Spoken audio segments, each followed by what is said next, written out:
topics and opinions expressed on the following show are solely those of the hosts and their guests and not those of W4WN Radio, its employees, or affiliates. We make no recommendations or endorsements for radio show programs, services, or products mentioned on air or on our web. No liability, explicit or implied, shall be extended to W4WN Radio, its employees, or affiliates. Any questions or comments should be directed to those show hosts. Thank you for choosing W4WN Radio. Are you ready to take a journey? Let's connect with the healers of the world. It's that time. It's time for the Language of Healing on W4WN Radio and Talk 4 TV. Now here's your host, Dr. Nicole Fortin.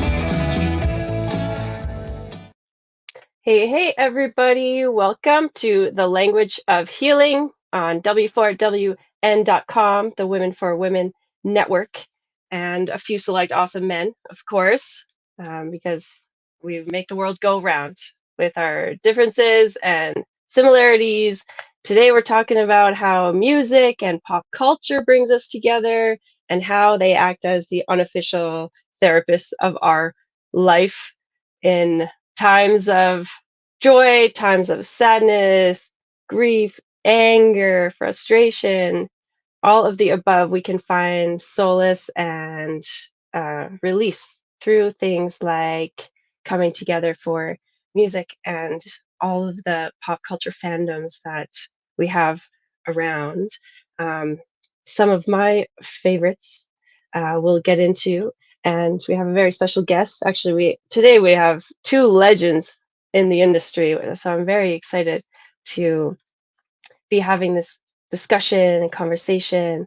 So before we get started, I just want everyone listening and tuning in live or on the replay to just take a nice deep breath in and feel grounded in your sit bones and get ready for an adventure and be curious and open to new insights and fresh takes. This is the time of year. We're at end of October already, and this time is like Halloweeny, or the Dia de las Muertes. It's like the veil is thin, they say. So between the worlds, physical, non-physical, and so this is a time where like anything can happen. Be open to fresh insights. Explore your dreams, explore what your intentions might be for this coming season and into the new year, and really discover what brings you joy. I have to remind myself of that. Sometimes I get caught up in life and I'm rushing and from one thing to the next, and it can feel busy, a little overwhelming, a little distracted, but I always joke around, well, joke, not joke, but that the only rush you need in life is the sweet sounds of Neil Peart, Alex Lifeson, and Geddy Lee. And this is Rush. I'm part of the fandom. So here we go. Let's bring on the man, the myth, the legend, Dean Piper himself, aka the Pipe Man. You're absolutely correct. I am a legend in my own mind. 100%. And I have our first trivia question for our guests, and so I'm going to give him kind of a break. He'll have time to think about it. Okay. So we need to know the name of the person that was doing the introduction there with the disclaimer, the one before the music came up. Hint, she finished in the top 12 on Team Blake on The Voice. That's all you're getting. Okay. And so now don't Google it. I see him backstage trying to Google it. Don't Google it. See, I'm looking down there. I don't know if he noticed, but he just noticed that I'm looking down there, but I don't know if he noticed. But while you were talking again, I was trying to throw you off. So I was like waving, but then I just started hitting my head with my mic. Okay. And is that how you wake yourself up? You get yourself psyched up? No, I just wanted to distract you because that's fun. Like you talk about having fun. You told us to have fun. That's my idea of having fun. Throwing you off that, like, so you don't know what to say next because I'm banging my head with a mic backstage. Yeah. You can do your thing. You have your little bubble. I'm going to stick to my bubble. And the bubbles can come together for fun adventure time. And I had a choice I had to make tonight after this show. Yeah. So there's a band you're familiar with that I am going to cover today at one of my favorite venues here near me. Strangely enough, I'm going to do a show near me that I can drive to in 10 minutes instead of fly across the world for.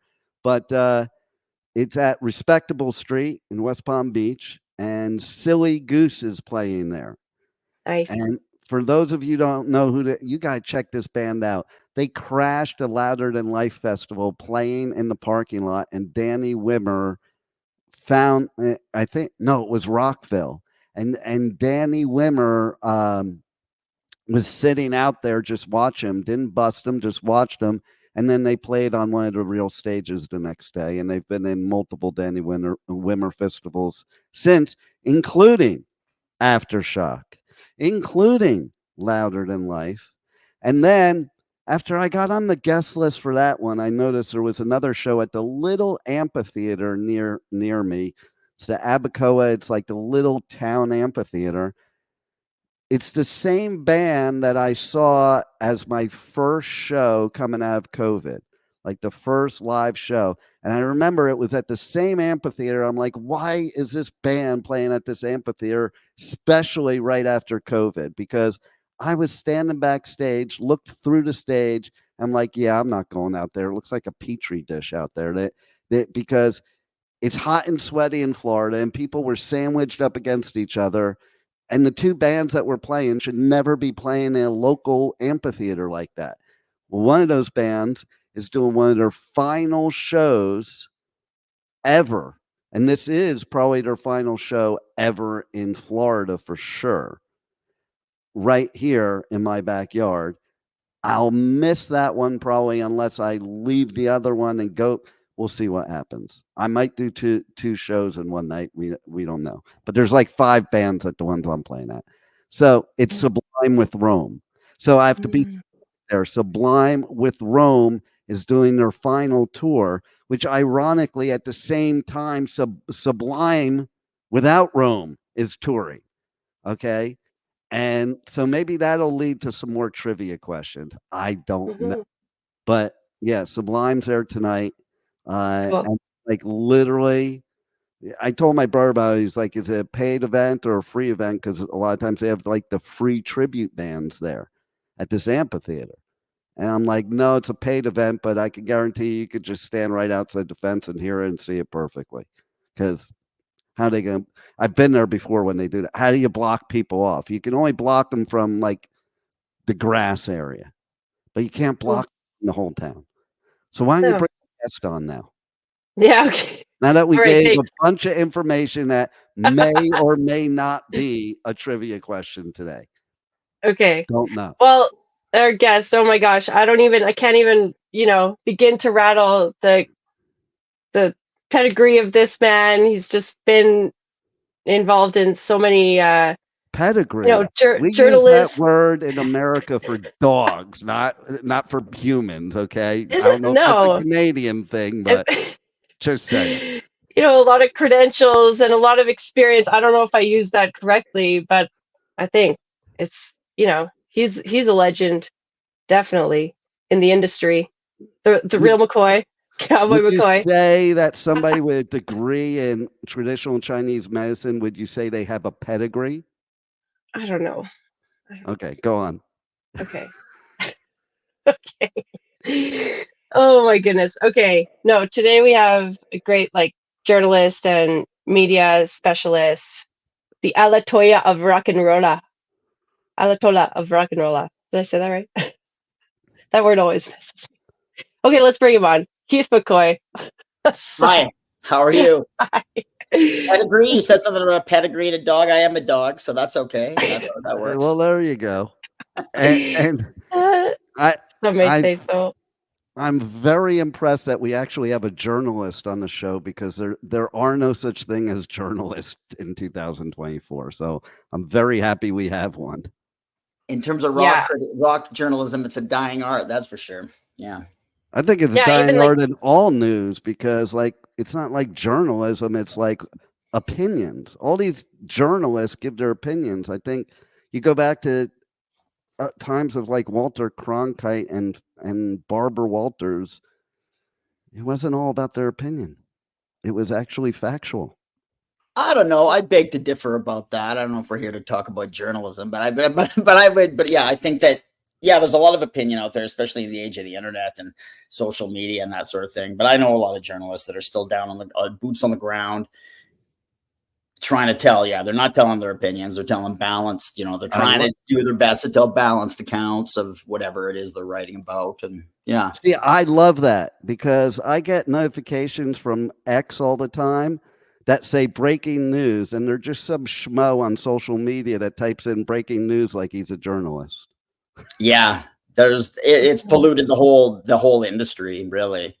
Yeah, that must be hard for you to come from someone, like a trained background and a lot of, experience and solid work in the industry to then see how it's kind of transformed into what it is today. Things like newspapers or, like even the big, the Herald building is now like a storage facility or something like that. Right? Yeah, it is. It's a U-Haul storage facility. Yeah. So, really? The newspaper where I spent a good bulk of my career. Newspapers are dying. They don't have a central building anymore. I mean, they used to print the paper from there, and now it's a U-Haul warehouse storage facility sort of thing. Yeah, it's the U-Haul trucks are there and everything. It's a drag to see. Yeah, I mean, but there's still hard working journalists there that are trying their best under hugely understaffed conditions, trying to do the best work they can. But they're working out of their homes now. They're yeah. But and I love that there are qualified people out there, because that was really my point. I was happy that we had a qualified journalist on here, because it's like with life coaches. Everybody wakes up in the morning and says they're a life coach, Yeah. And so I am a big proponent of people actually having education, training, and professionalism in whatever they do. So thank you for keeping that alive. Yeah. Yeah, and it's kind of cool now, Heath, like you've come from this background with the journalism and like a rock critic, and you've had tons of opportunity with there, but now you're doing a lot more podcasting, because that's kind of the way that news is being spread, and opinions and thoughts, ideas, insights are being shared. Mm-hmm. I'm just having fun with it, really. It's funny because, like, I mean, I handle media and communications and sort of thing, issues management and everything for a university now. I do the odd little bit of journalism, but I haven't really been in the journalism industry now for the last 10 years. But because of what I did do with it, like I wrote a book on pro wrestling and all the raw criticism I did and everything, I still get people inviting me to do podcasts every once in a while. And it's, whether it be on wrestling or whether it be in rock stuff. And it's really just something I'm having a lot of fun with. There's a podcast called And the Podcast Will Rock. And it's a Van Halen podcast. They dissect the whole catalog of Van Halen, and now they're doing the solo albums and stuff. And they have me on quite a bit. And and I'm just having fun with it, really. Being on shows like this is just fun for me, and kind of I can still kind of get out there and be a mouthpiece a little bit. There's a show in the works right now called Rock Court. It hasn't come out yet. They're still sort of filming it and everything, but it's goofy. But basically, you argue. They take a point, you argue a point in popular music, sort of thing, right? And they have each side sort of. You got lawyers, rock attorneys, I think we're called, and it's so nerdy. You got rock attorneys that argue. I think it's cool. So I don't know. We got rock attorneys that argue either side of the case. We selected a jury, which has got dudes that listen to the podcast, and the podcast will rock. We've got a judge who is the guy who runs that, and the podcast will rock. And the first one we're doing, I mean, they're Van Halen centric, but other ones will go on to other topics. But the first season is who's the better lyricist, David Lee Roth or Sammy Hagar? So I am representing my client, Mr. Roth. And I've been given my I've been stating my case for the last few episodes, which are just being recorded. They haven't been released yet. Then the other guy is the other rock attorney. this misguided fool is going to be representing the Sammy Hagar side of things. Then we're going to do our closing statements and all that stuff. We're going to be sequestered. The jury is going to make their decision, and we'll see who wins this court case. Can I vote? I wish you could vote right now. No, I mean right now. Okay. Right. Vote right now. Right now, I vote for David Lee Roth for many reasons. But it's funny because last night I went out with my brother to this place near here called Guanabanas, and there was a song playing, and he had the gall to ask me whether it was David Lee Roth or Roy Orbison. I'm like, dude, you can't tell the difference. Like, this is definitely David Lee Roth. Roy Orbison does not sound anything like that in that version of Pretty Woman. Okay. So that was funny. But I mean, I grew up on it when like they were playing clubs in LA under the name Rat Salad. But I have a very funny David Lee Roth story for you that you might love. And I happen to think he is probably the best frontman ever in music, and just how he is with everything. It doesn't mean you have to be the best lyricist or the best singer or the best that. It means what you do with the crowd is what I was saying. So I was at the US Festival, 1983. Beautiful. Nice. Yeah. And so of course Van Halen. It was pretty funny. They headlined Heavy Metal Day. They wouldn't even make the cut today in Heavy Metal Day, but they headlined it. So it was funny. I'm sitting there with 300,000 of my closest friends watching Van Halen. And Eddie starts his song, and he's looking over at Dave because Dave's not singing. And all of a sudden, this is what makes him the greatest frontman right here. I know what you're going to say. Yeah. I know. He goes, I fucking forgot the words. And it was epic that he just said it. And then the whole crowd cheered. And then one guy heckled him. One guy out of 300,000 people. And he turned to him and he goes, hey, I'm going to fuck your girlfriend. Isn't this a show about women? I know, right? The 80s. Yeah. Like, he would be canceled probably if he was starting off. He would be canceled for so many things. The cover of Eat 'Em and Smile, he's essentially in blackface. Like, he would be canceled for everything that he did, Like, yeah. I think he said once in an interview, he said, I was sexually inappropriate with an entire generation or something. Like, he still got the lines, Yeah. That's so true too. Yeah. He's one of the greats. In his prime, he was one of the greats. I don't know what the hell's happened to him now, but he was one of the greats for sure. Yeah. And on the going on the either side, like I like Sammy Hagar as Sammy Hagar. I was never really a Sammy Hagar Van Halen fan, not because of Sammy Hagar, just to me, it wasn't Van Halen, even though they sold a lot more albums after, but that's not true. That's a myth. That's a myth. Okay. Let's talk about that. Mm-hmm.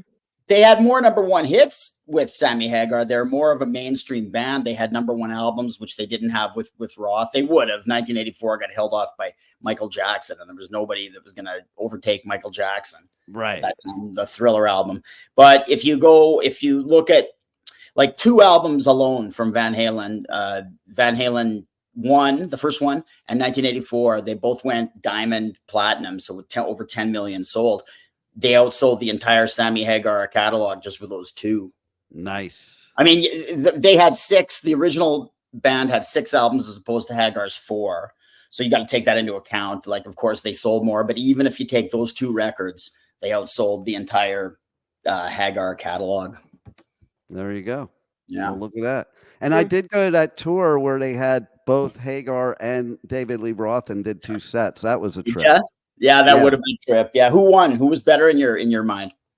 It's David Lee Roth. I'm like team David Lee Roth Van Halen all the way. And nice. Sammy Hagar is great at what he does. I just didn't think it was Van Halen. Nice. In my opinion. You know, we're talking here about we're going to be talking about the healing power of music. And that's a perfect example. My relationship with Van Halen is a perfect example of the healing power of music for me. I discovered Van Halen at the age of 13 when Jump came out, when 1984 came out. That was because that took them to the next level. You know, they were sort of, that made them more of a household name. And I was just a kid. I was at that right age when you're just discovering music. And I don't know what was up with me at the age 12, 13, but I was this, the puberty gods were like 3 years off from visiting me yet, and I was just this nerdy comic book kid. I grew up in a fairly rough neighborhood, so I was in constant fear of getting my ass kicked. And I was just, I was kind of like depressed. It's weird to think of a 12, 13-year-old kid, or at least then it was weird to think of a 12, 13-year-old kid being depressed. I think now we understand that happens, right? But I just felt like an outsider. I didn't feel like I fit in. I didn't feel, and I discovered this band. I think on Friday Night Videos, if you remember that, or there was this video hits show that used to come on in Canada after school. One of those two. I discovered it. I used to love Much Music. Oh, did you? I watched that more than MTV or VH1. Cool. Yeah, that's like that. Like, speak of like cultural, like fandom. Like that was a very significant, staple. For me, discovering that the Van Halen Jump video there, like the past generation, especially musicians, they talk about how their life changed and went in a new path when they saw like the Beatles on Ed Sullivan, or some people for them, or when they saw Elvis on Ed Sullivan, and the culture changed and their lives changed, and everybody decided to, suddenly became a hippie or something, and for me, it was just like, it was this same thing. It was like, I discovered it, and it was like Roth was my Elvis, or those guys were my Beatles. I was like, I'm this nerdy comic book kid. I like wrestling. And suddenly these guys come on there, and they had this really positive message. I get up and nothing gets me down. Jump is just about, just going for it sort of thing. And they were like superheroes too. Like Roth was on there, like Tarzan, and they, all of them, they look so cool. They like Roth and Eddie were like the coolest cats in the world to me at that time. And the song spoke to me, and I love the energy of it. I love the power of it. And it was just like, I felt like I kind of reinvented myself almost right there. I became like a different kid. I was like, I identify as a rock fan now, and I don't care if I don't fit in. I'm like, because that's one thing about hard rock and heavy metal too. It's very seldom is it the cool kid music. Usually it's sort of something that the outsider kind of kid. We're all the outsiders inside. Yeah, exactly. And so it was like, I don't care if I'm not the cool kid, or I'm not getting invited to the parties, or if I can't get the girls, because I'm, this runt or whatever. Like I like who I am. And I, it gave me this sense of adventure sort of thing. And this kind of lust for life. Like it was really, like, you talk about the power of, and the healing power of music. Like that's the perfect example to me. Like that was where it all started for me. I liked wrestling. I liked superheroes. These guys were that. And they had this message, and it was transformative for me. And plus I love their music, and I still do. I listened to Jump before we came on here. It inspires me. Nice. So, I think that's happens with everybody. I think I hear that story so many times of, you hit a certain age, you have this one experience that just changes it. Like for me, I had a few experiences, but one thing that really changed me was seeing Motley Crue at the Roxy before they ever had an album. They weren't even glam. They were horror punk then. And I was like, oh my God, I'm never going to a real concert ever again. And after that, I used to hang out with Nikki Sixx and Eddie Van Halen at the Troubadour. And I got stories. I bet you do. I bet you do. They might not be appropriate. You're on a woman's network. Yeah, they might not be appropriate for the women's network for sure. So I'm going to ask you a question too, since you're into wrestling. So what's your opinion of Fozzy? Oh, Fozzy. Yeah, I know Chris a little bit, so I've interviewed him and stuff. Me too.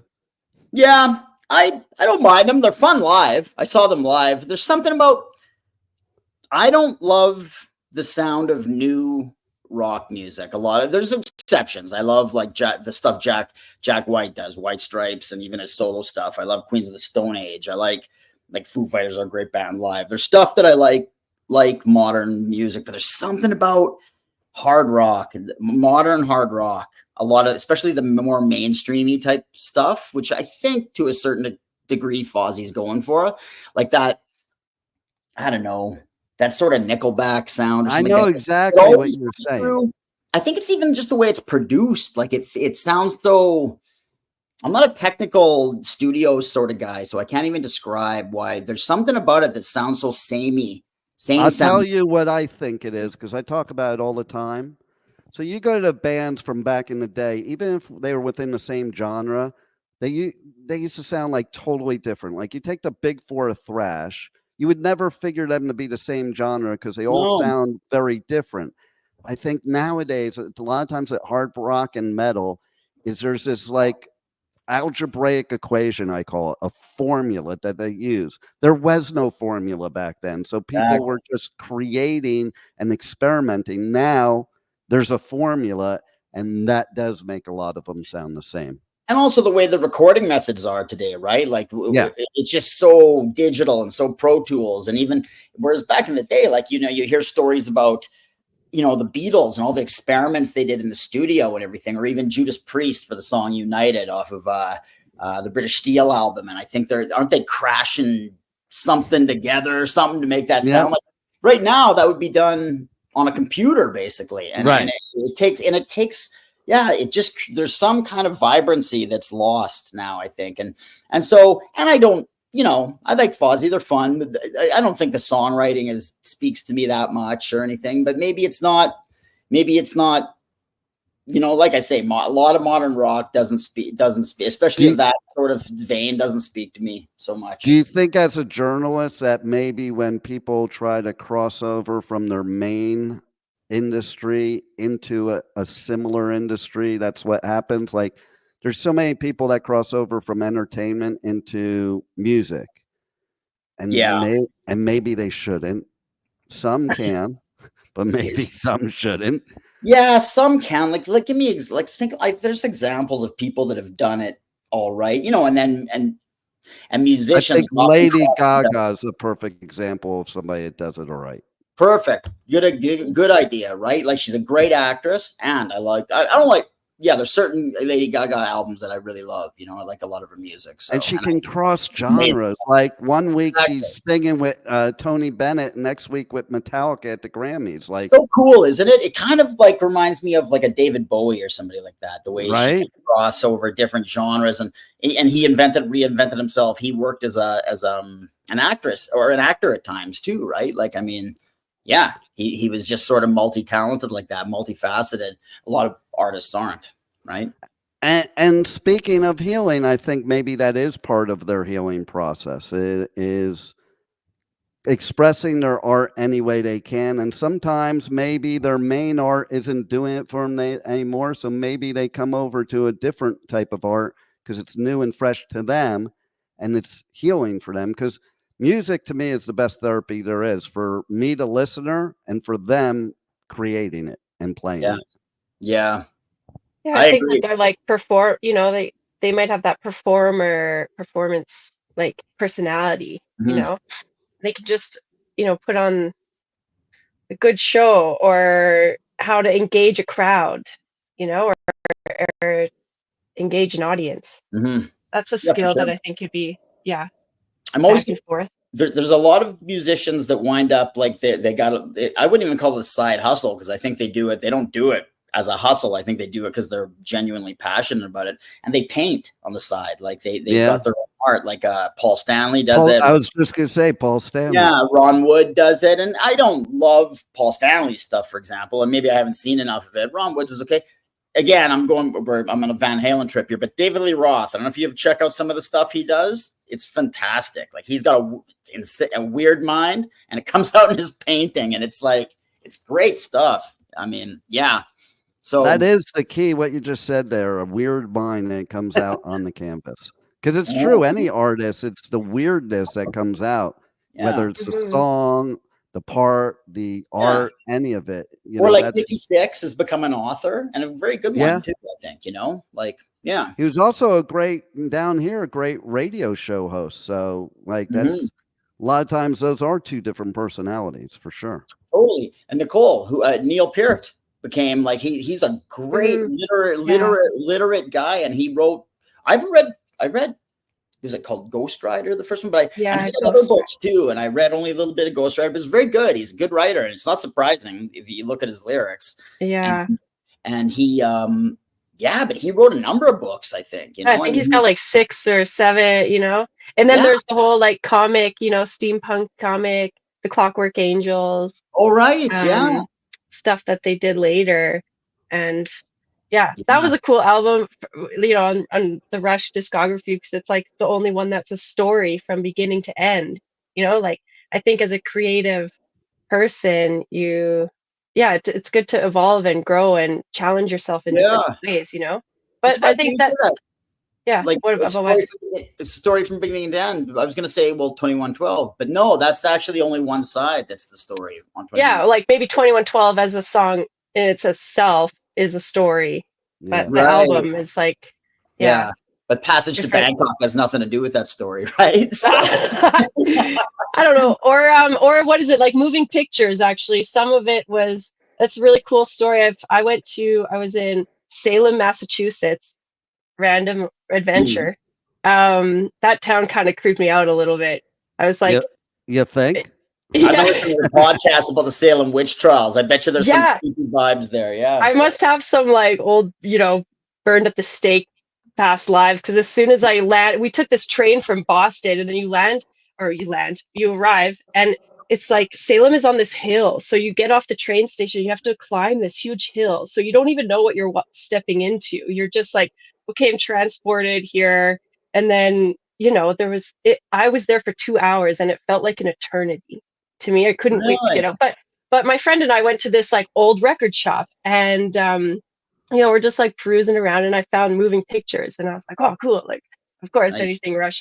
Well, you know the story of my whole Rush discography got stolen from my car. That's the first thing that came to my mind when you said that. Yeah. Yeah, Rush and Metallica, like all those albums were just gone. I was so upset, because that was like CDs. I didn't have MP3s. I was very like, you know, I was late to that game in general. Like I rocked the CDs like as long as I could, but. Anyway, so in this attempt to regather all these albums again, I found that, and then listening to it, you know, there's like Witch Hunt and some other songs on there, and I was like, oh, I think they must have written this album like in this area, you know, like there's a lot of I can't even remember the other names of the songs on that one, but anyway, Camera Eyes, Camera Eye, yeah, right, that's sort of a rebellion, I think. I don't know, but they're genius lyrics. If we were in the Salem witch days, we would all three of us be in trouble. I feel that. I think that, especially Nicole, because being a woman, I think, but actually in Iceland, for all the people burned as witches were 90% guys. So I mean, it was men got burned as were attacked as witches too, and I feel like all three of us have enough weird person energy here that we'd be in trouble. The misfits of society, just get rid of them. I call it the land of misfit toys. Yeah, exactly. Yeah, right. I totally relate to that. Do you want a trivia question now? Well, your trivia question you mentioned earlier, that's anything. Yeah, I didn't hear I didn't hear the song. Like, what was I supposed to be listening to? Oh, it wasn't a song. She was just talking. So I knew you wouldn't get it. I knew you wouldn't. So we'll just trash that one. Okay. I got a better one. It's a two-part question, right? Okay. So you were talking about things that happen, you know, in old time music that maybe wouldn't happen today because it's so produced. Can you tell me how the scream happened in Achilles' Last Stand? No, I cannot. So that was right after the car accident. And he was actually recording it sitting down. Read this. Yes. And he stood up, and that was a real scream of pain. It was real. Yeah. Yeah, I had heard that. That's crazy. Now, the second part is a trivia question for Nicole. Okay. So the drummer of that band that did that song, who was my God? Where do you know his grandson from? Oh, you mean Aftershock? Yeah. Yeah. Yeah. So I don't know if you know this, but his grandson's a musician too. John Bonham's grandson. We just interviewed him at Aftershock, Yager Henry. I only just learned that, but no, earlier from Nicole. But yeah, that's cool. That's really cool. He's actually Jagger, but I'm American, so I'm calling him Yager because everybody's into Yager down here. Yeah, Jagger. His name is Jagger Bonham. It's Jagger Henry Bonham. But that's a cool name. But he goes by Jagger Henry. He goes by Jagger Henry, which is cool because it's like I knew right off the bat he was just trying to strike out on his own, not with his dad or his granddad's name. And that's awesome. And I have mad respect for that because, and like when I interview people like that, like I don't even really bring up, you know, he brought up a couple times, but I didn't bring it up at all because he's trying to make his own name. But I did have a trivia question for him. Oh, yeah. Oh, yeah. I remember. You remember what it was, Nicole? Yeah. Was it like the categories of like, what if you were to look up the genre of if you were to Led Zeppelin? If you were to Google Led Zeppelin, what genre does Google think Led Zeppelin is?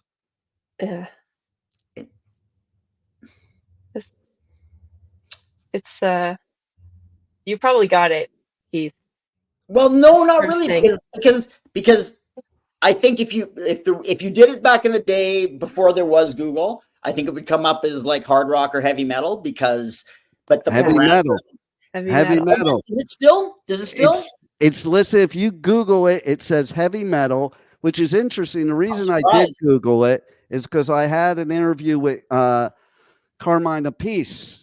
Oh man, I love that man. Yeah, anyway, yeah. Well, it made it all over the news. Like the next morning, I woke up to all these notifications because he said during my interview that he did not think Black Sabbath was heavy metal.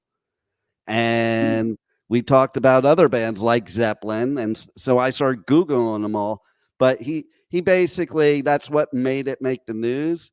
Like the headline is Carmine Apiece says Black Sabbath is not heavy metal. You know. Yeah, it's funny. Because the parameters of like Van Halen used to be considered heavy metal too back in the day. Right. Like Heavy Metal Day, they headlined Heavy Metal Day.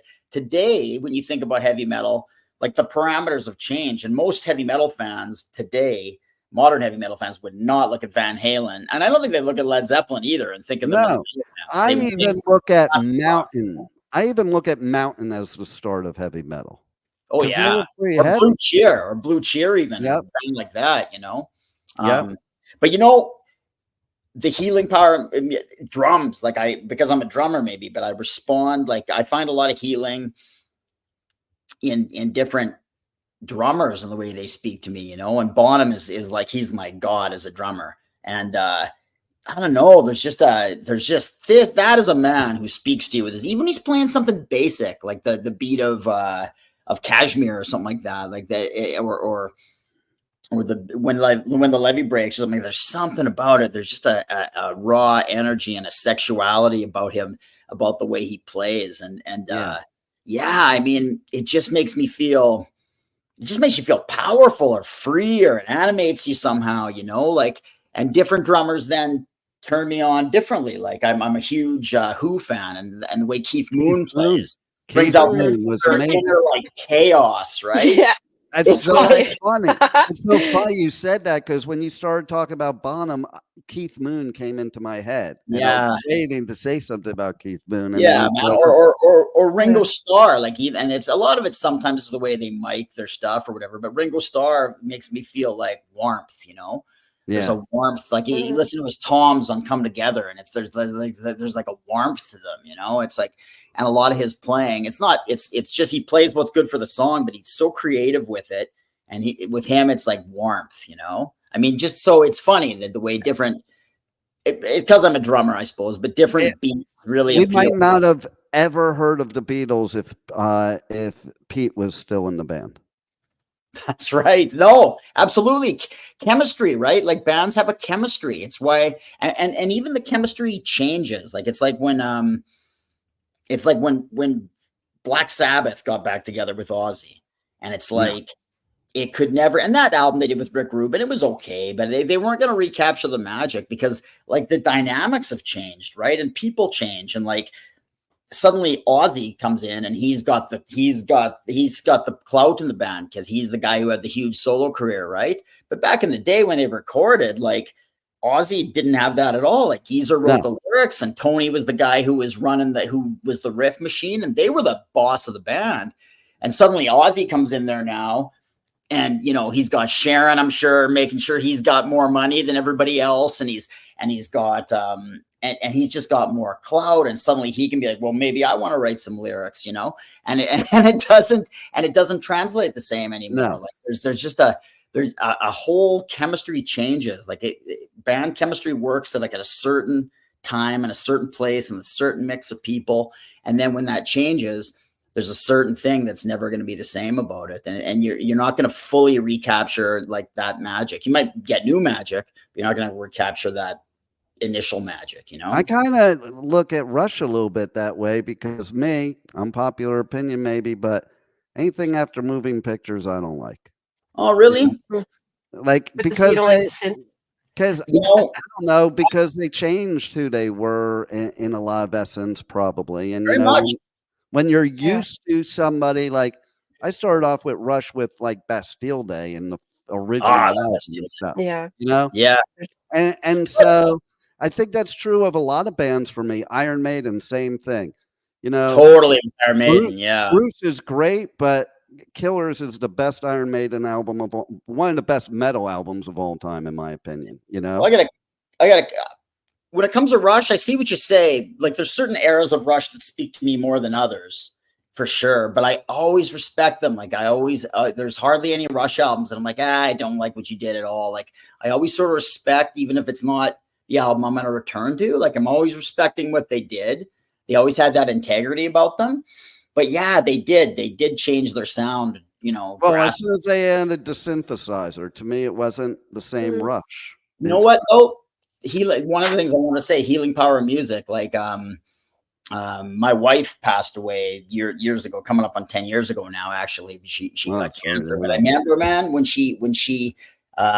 I found out she got sick, she was sick and, you know, and terminal and all that, there was certain songs that just clicked with me, right? And Time Stands Still. That's Hold Your Fire is one of the albums that people don't think aged well, and they don't care about it as much and stuff. And I think it's a good album, but maybe because I feel so partial to Time Stands Still, like that's one of my favorite Rush songs. And I think it's maybe just because I think it's really catchy. I love the Amy Mann's voice and stuff, but I like it. Just something about that lyric that just spoke to me, right? That whole freeze this moment a little longer, like capturing a moment in time and wishing that it could just not change, and sort of, you know, and it's some moments in time that are sacred to you and stuff. So there's a healing moment right there. And I can't listen to that song now without having that kind of special connection to it. Right. So, well, how about people that have Alzheimer's or dementia, and they can't remember what you just said to them or who you are, but a song comes on and they're singing the lyrics. Yeah. That's to me. That a lot. Actually, that's healing power, right? It's that ingrained in them, right? Yeah.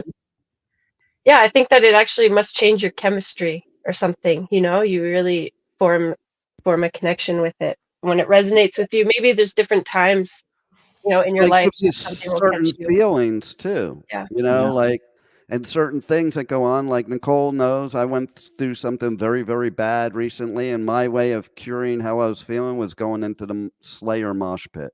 Oh, wow. That'll cure anything. Yeah. Were you very angry at the time? Because that's some angry music. I was angry, depressed, upset, all that, and just left it all in the pit. See, to me, okay, and they are one of my favorite all-time ever bands, but going to the very we didn't have enough. I didn't have enough on the description, the title, to put Slayer in there. I know, right? Yeah. Although I should have put like 2 exclamation points. Right? Yeah. But the mosh pit has always been about that, right? The mosh pit to me has always been a healthy way to get out your aggression. Nobody, except the people that are the big dudes that are not the nerds and geeks that decide they're going to beat up on the nerds and geeks. Yeah. There's guys that are in there that actually, bully people and beat people up. But that's not what the pit's about. The pit's about picking everybody up. You're all together. You're not really looking to hurt and maim people. You're just, listen, there's many times that I've gone into a pit that saved me from probably kicking somebody's ass really bad, Sure. and I think it allows you, especially if you're somebody that you internally handle any of your grief or anger or anything like that, the pit is the perfect place to heal you, because you can release all that stuff without actually like having to sit there and talk about my feelings or taking it out on somebody in a bad way, because that's what happens is like somebody says to you something wrong and you're going to knock them out. But we're like going into like different coping mechanisms that aren't healthy, Yeah. So, I mean, mosh pits always, when I think of a mosh pit, it always reminds me of Nirvana. Like I was the right age for it, but when Teen Spirit happened, right?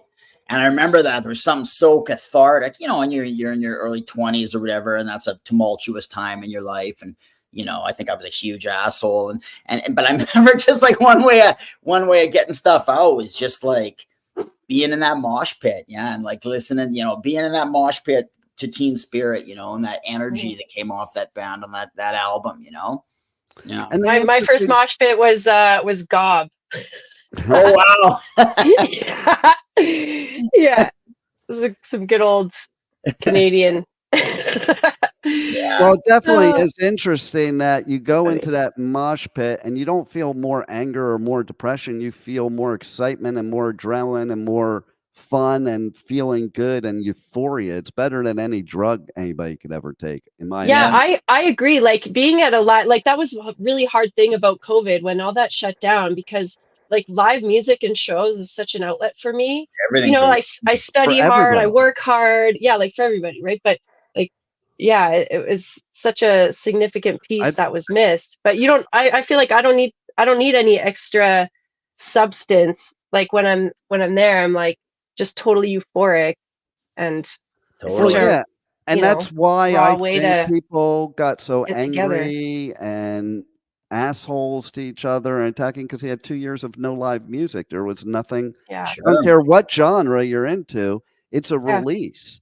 And I don't trust people that don't like music. I've met people in my life that they don't like music, any of it at all, and they're always the ones with the deep-seated problems. Yeah, I don't like to generalize, and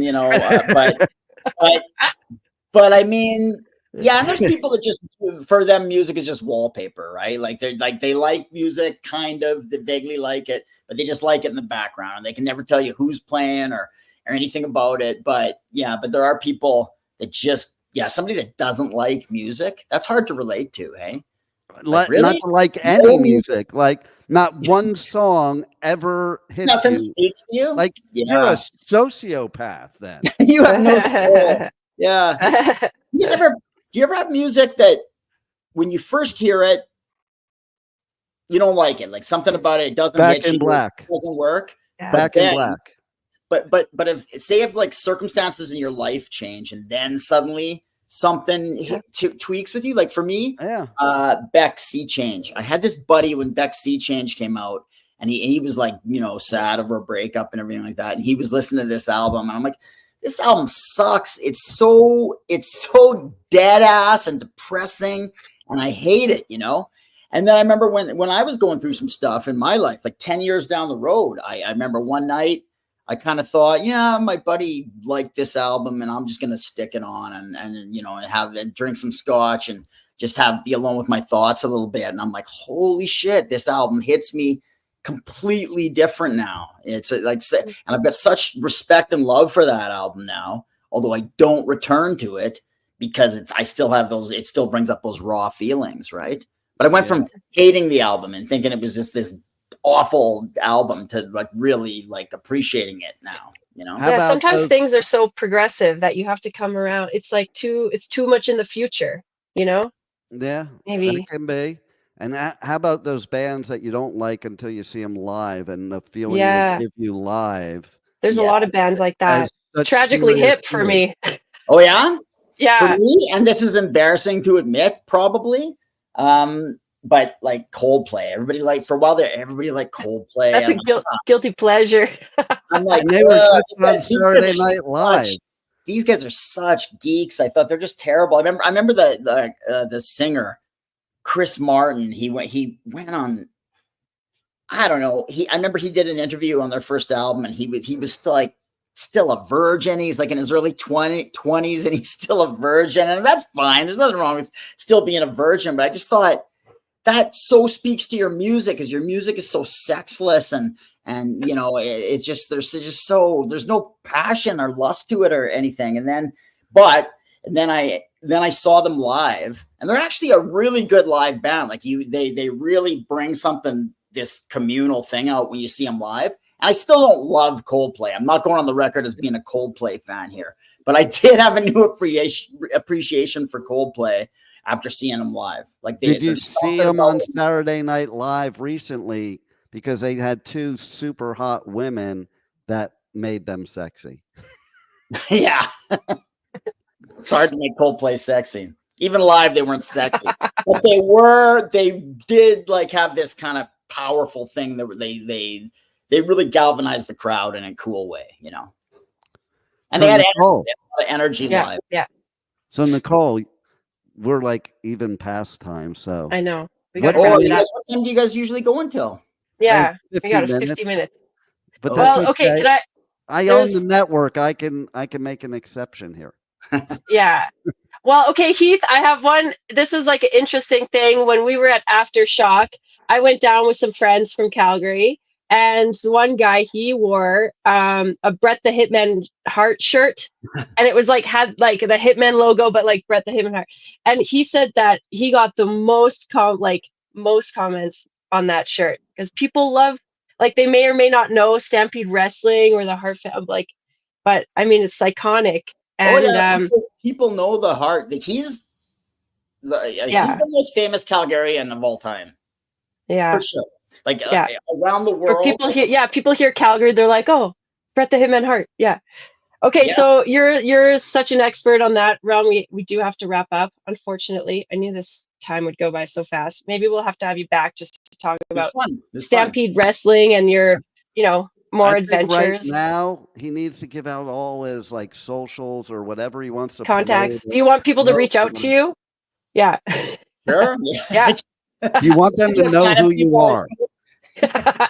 Where can we find you? Let's follow all your adventures. Well, on Twitter, X or whatever, and I like to go there less now because it's become so gross since you know who took it over. But I'm at Van Heathen on Twitter, and the podcast will rock. I'm not on every episode or whatever, but you can find my episodes on the podcast will rock.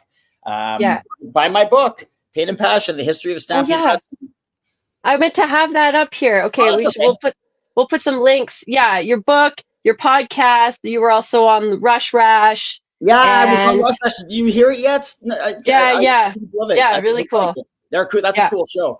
I forgot to mention that one. That was a ball being on that show. So Pain and Passion: The History of Stampede Wrestling. You can get it on Amazon. Although I think they don't have any back copies because there's like, it seems like they don't have. I know it's still in print. So, but anyway, if you go on Amazon and it's some ridiculous price because somebody's selling it secondhand, go to ecwpress.com, either .com or .ca, and you can buy it there too. That's my publisher. You buy it there.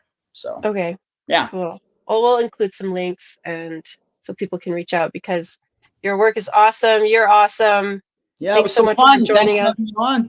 I have a wrestling trivia question for Nicole.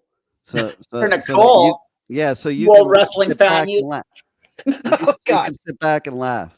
Okay, so which wrestler in history is the one I'm not related to? Oh, I don't know. Hulk Hogan. We'll just shoot that out there. Let's see if Heath knows. That you're not related to? Yeah, call it more of a riddle than a trivia. This is a riddle because I don't understand. Is it like Genghis Khan had we're all related to be impregnated so many women? We're all related. Oh, so he might not know because he doesn't know my last name. So my last name is why I have my radio name is my last name's Piper. So now he knows. Are you related to Roddy Piper? No, but everybody asked me my whole life. That's why I say not related to. There you go. My whole life, people have done that. So. Oh, I see. That's what you were asking. You know, I was really fascinated by wrestling, but I wasn't really allowed to watch it. So I would be the little kid. I would sneak around, hide behind the chair to see the TV. I'd have to secretly catch the wrestling because it was such a show and entertaining, right? But and all the characters, so and we're gonna have my brother and I beat the shit out of each other. We're gonna have to catch this show next week and every week. Yeah. On Tuesdays at 2 p.m. Eastern time, whatever time that is in Calgary, you can tell them. But look at what she can do. I can't do that. Awesome. I can't do it. Can I? I don't know. I don't want to screw this up. All right. Do the rest of the close. Thank you. Language of Healing. Yes, Tuesdays, 2 p.m. Eastern on W4W. And thanks for tuning in. We'll see you next week. And shine on, everybody. Have a good one. Thanks for having me on. Keith. Thanks, Pipe Man. Chowda. Wow, what a show today.